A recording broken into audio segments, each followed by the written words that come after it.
লাখ লাখ টাকা ইনকাম করে। এই সিরা কাপড় পরে, পুরান কাপড় কাপড় চোপড় পরে ডিউটি করে, কর্ম করে।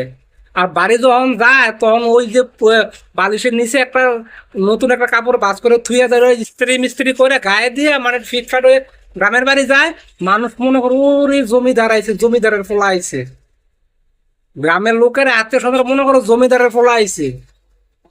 ওই যে ওই যেই পোশাকটা পরে গেছে ওটারে যে বাড়ির থেকে আইয়া যে বাস করে যে ওই যে আলমারির ভিতরে কিংবা বালিশের তলে ঢুকাইছে, ওই হুশ ওদের মাথার ভিতরে নাই।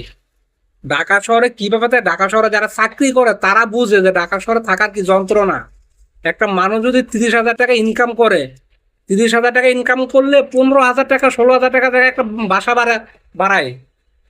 15-16,000 টাকা জায়গায় শুধু ফ্ল্যাট বাড়ায়, থাকে আর কয় টাকা? এর মধ্যে বাজার সদায় আছে, সবকিছু আছে। পোলাপানের লেখাপড়ার খরচ আছে, নিজের হাত খরচ আছে।